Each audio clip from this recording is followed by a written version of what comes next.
It's time for an estate sale haul. Mountain Man, Mountain Man. Treasures. Welcome into the channel, guys. My name is Troy. I'm a part-time reseller based out of Montana, and I recognize that doesn't roll off the tongue quite as nicely as thrift haul, right? That just has a nice ring to it. Estate sale haul, it just doesn't sound as good, but that's what we got here. I was on my way home the other day, and I noticed just a couple minutes north of me, there was an estate sale going on. It was actually the second day. And I thought, you know what? I'm going to zip over there. I'm going to look. I'm going to see what they got, and you never know. Don't have any video because, well, I wasn't ready. You know, I was literally on the way home from work. But I thought, you know what? We picked up some cool stuff here, and it's way outside of my comfort zone. It's stuff that I really don't know a whole lot about. But that's the way I learn, is by buying something new and then researching it, learning about different things that are in that neighborhood, right? I learn about that thing and all the other things that are kind of around it. And so then I have a little bit more knowledge when I come across it the next time. So I'm going to show you the stuff that I picked up. I don't know a ton about it, but I think I have a pretty good idea of what it's worth. So let's flip the camera around. Let's look back here. Creepy Santa's looking. We'll talk about him. Okay, so hanging out here in front of the prospector is Creepy Santa. Now, Santa, this is a Rushton. And you can tell that he's got the rubber face. Now, he's not in the greatest of condition. He's got some marks, right? You know, mark down there, mark up here. Some of the material, there's the stitching is coming loose. There's actually on the back, he's got some stitching problems. You know, here's a little bit dirty. So this is not a perfect condition Rushton, okay? But I've never found one before, so I thought I want to pick this guy up. So Creepy Santa stands about 18 inches tall, and he's not super valuable, but it'll sell very quickly. The sell-through on these is very good, especially now, right? And he's just creepy. It's like a midget troll Santa. I don't know. I had to have him. I had to bring him home. Rushton, a company that was founded by Mary Rushton back in 1917 in, I think, Atlanta. And her daughter designed a lot of the dolls. And then in the 50s and 60s, they started making these rubber-faced dolls. And so this is likely from the, you know, it's from the 50s, probably. Sometimes you can find these holding a Coke bottle, actually. Often those are going to be the ones with the black gloves and black boots. It'll have a little bitty Coke bottle on here. But this guy's pretty cool. I think it's definitely going to sell when I get it listed. I think Santa is going to go for between 50 and 75 bucks. You know, right in that range. We'll try and gently clean him and see if that helps. But yeah, so Rushton, and we paid $104 for everything that you see here. So 104 is our buy-in, and we'll look at the end what I think I can make now. Let me show you, because these are pretty intricate, and I just thought they were cool. This is hand-carved bone. Likely this was a cow bone, like a cow leg bone here. And you can see it's not like composite or anything. It's an actual bone. These are certainly vintage. I don't think it's antique. Now, this lady was a travel agent, apparently, and did a lot of travel herself. So there are a lot of things from all over the place. And these, it seems like I've done a little bit of research, at least to try to figure out exactly what it is and a generic worth for it.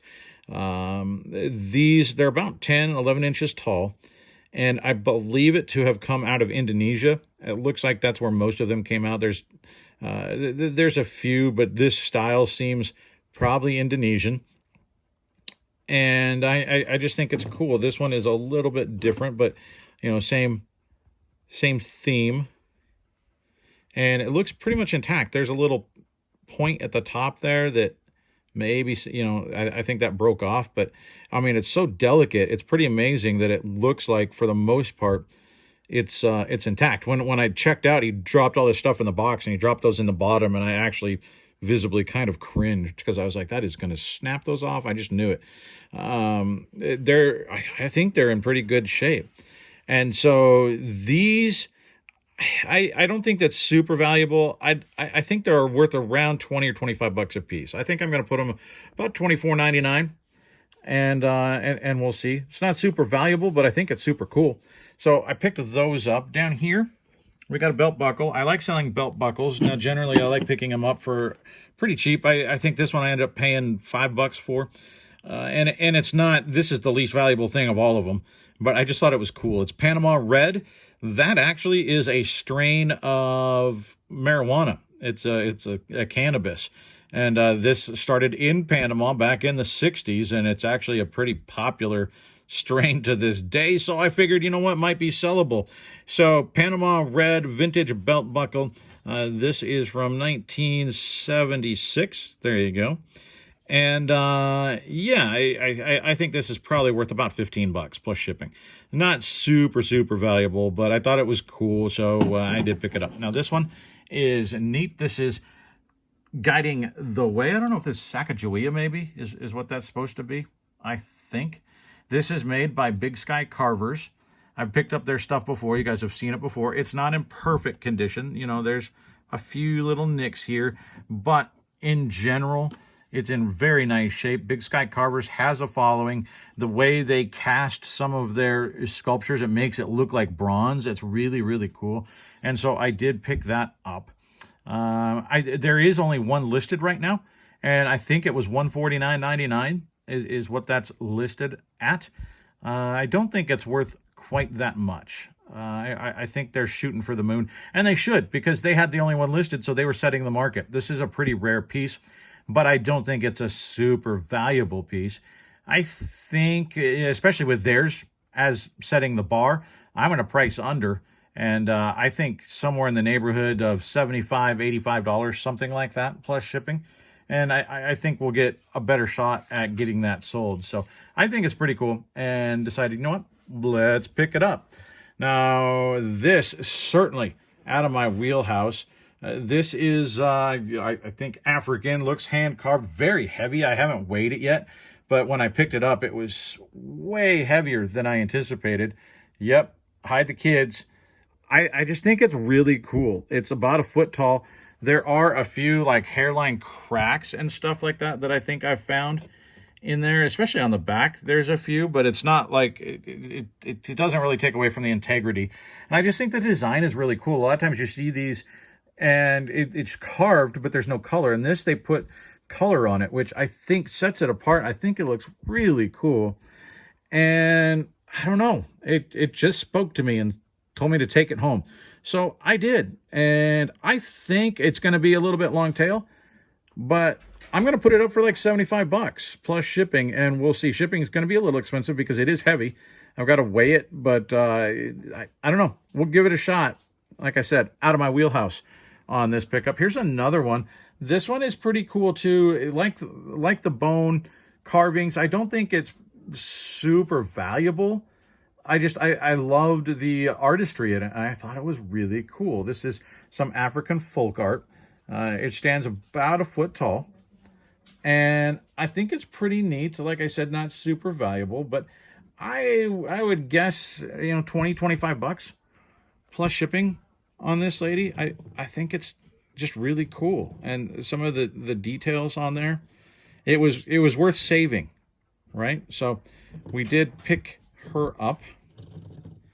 And one more thing that we got here is Spot a Plane, the Spot a Plane game, which actually this game has been submitted and has been approved for release by the U.S. Army and Navy Air Forces. So they got the government approval on this thing. There's no way to know until you fully take it apart, right, and start counting stuff, but the board looks like it's in very good shape. The box actually is in quite good shape. And it's still got the instruction manual in there, which is pretty impressive. We've got the planes. There's another 4 on this side. And here's all of our cards. I think it's complete. It's also got this identification. Put that back in there and show you. Identification guide for all these different, see, there's the BC1A, We got the Boeing 17E up here, the Spitfire. There's the Spitfire up there. I mean, this is a really cool game. And there is a sold comp of one similar to this. It was actually the second edition that I saw a sold comp of recently. And so this one isn't second edition. That one had a thing right here that says second edition. This is the original from 1942. I mean, crazy, right? 80 years later, this game is still in one piece. That sold comp, which said it was incomplete, sold at one bid, I think, at auction or something for about $80. So I don't think this is an auction item. I think this is another long tail piece, but I don't mind sitting and waiting on it. So I think we're going to price this right about $100 and then take offers and see what happens. I will have to go through it and make sure that it's complete, but I think it's a great pickup. It's a really cool game. I've never seen this one before. And so I think a fantastic pickup and fantastic addition for the store. So like I said, we were $104 all in. All right, so I went through and added up what I think we can make off of these. Now, that said, I do take offers, and so who knows? It might be a little bit less, but I think we are still going to make money on this, though some of it's going to take a little while. But I don't mind having a mix in my store of stuff that's going to sell quickly and stuff that's going to sit a while. And that's why you want to make sure that you pick up stuff that you like, because you're going to be looking at it potentially for a while. And I think this stuff is cool. So it looks like adding all of the presumed values up, we're sitting at $415. Okay, you take out roughly 13%. Okay, it's the quick and dirty, easy way to figure out how much is eBay going to take out. I just ballpark 13%, and that's going to be pretty close, whether it's high or low. Okay, that leaves us with $361. Now we paid $104. So take that initial buy cost in, and we're left with $257 of profit. Now you will have to take your own taxes out of that. Generally, 25% or something is a good number, but that's still a pretty solid profit off of an estate sale. Who the dealer there typically, they're pretty high priced. I don't go to a lot. I don't make his sales a priority. And this was the second day, so I did get 50% off of things that were tagged $10 or under, and it's 25% on pretty much everything else. So we did get a discount, and that's why I went, because I thought, it's discounted today. I might be able to find some stuff. And sure enough, I did. I think I found some cool stuff. So let me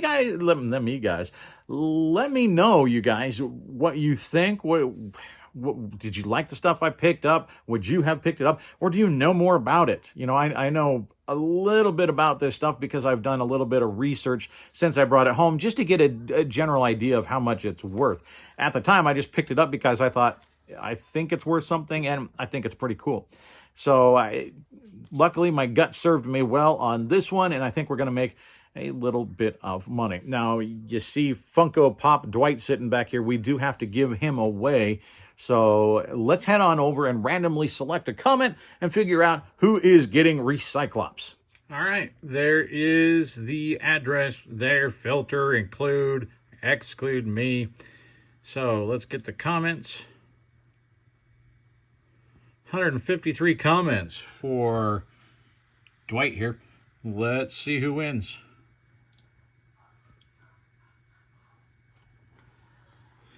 And LMP is the winner. I'd kill myself on one of those things. Exactly. Yeah, that was the little bouncy thingamajig. So where I live, garage sales are few and far between rural South Australia. So I hunt with you and a couple others. Always learn something. Your vlogs are so good. Well, thanks, LMP. And we're going to send Dwight off to South Australia. That's our first international winner. I said anywhere in the world, if you win, you win. So thank you so much. So very cool. All you got to do is just email me or send me a message on Instagram, and we'll give that, a week or so, week and a half. I'm not setting a hard and fast deadline on this, but you will have to get a hold of me within the next week or two.